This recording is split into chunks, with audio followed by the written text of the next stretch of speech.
Faceva notare Michele Favero l'altra sera che le regioni che non vogliono l'autonomia sono quelle che evadono più tasse, insomma, che pagano meno tasse. Grazie direttore di questa opportunità. Sì, ho portato una tabella che elenca le regioni con il maggior tasso di evasione fiscale, neanche farlo apposta.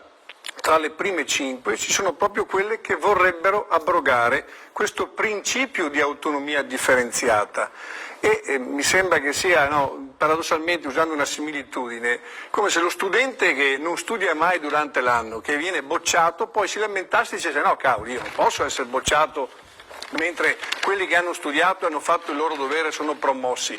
Pertanto le regioni che non pagano le tasse, e c'è anche la Campania di De Luca, c'è la Puglia di Emiliano, c'è la Calabria e c'è anche la Sardegna della signora Todde, dovrebbero fare un po' di mea culpa invece che dire ai veneti no, voi i vostri soldi non li potete utilizzare perché visto che noi non paghiamo le tasse ci servono i vostri per scialacquarli, mi spiace.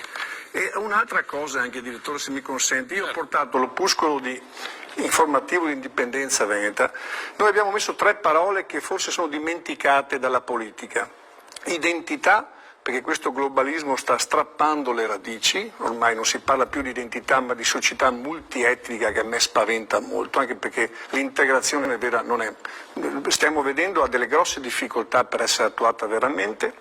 Libertà, non c'è nessuna libertà, si è parlato anche di una proposta che ha fatto il parlamentare Borghi, ad esempio della Lega, per mettere la vaccinazione facoltativa, nessuno ne ha parlato, è stata messa in un angolo, non c'è neanche più questa libertà. E poi il rispetto.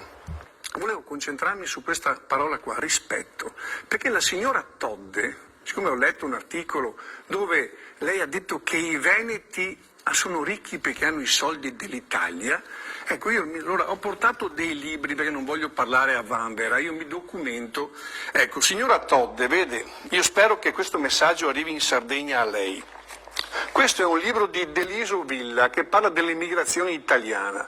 Le volevo dire, signora Todde, che il Veneto è la prima regione per emigrazione, ma non siamo emigrati perché ci riempivano di soldi, perché nel 1866, quando il Veneto è stato annesso all'Italia con un plebiscito truffa, è arrivata la tassa sul macinato e qua la gente moriva di fame e di pellagra. Allora, per non dire dati a caso come fa lei, le leggo.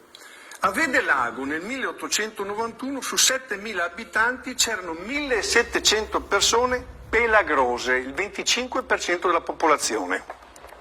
A record assoluto, aumenta il contrabbando, aumentano i debiti, aumenta i mendicanti. Il Veneto è la prima regione per mendicanti di tutta Italia. Ecco, non so se erano questi i soldi che lei dice che i veneti hanno ricevuto dall'Italia. Noi avevamo il record di mendicanti.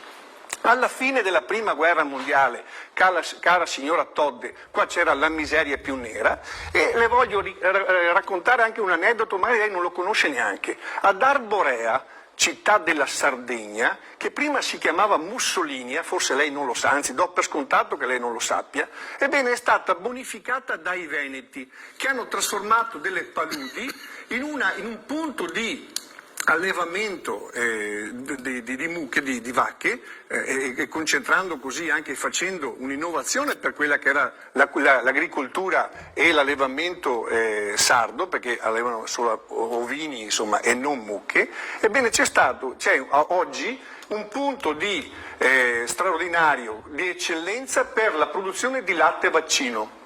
Addirittura uno dei migliori come produttività in tutta Europa.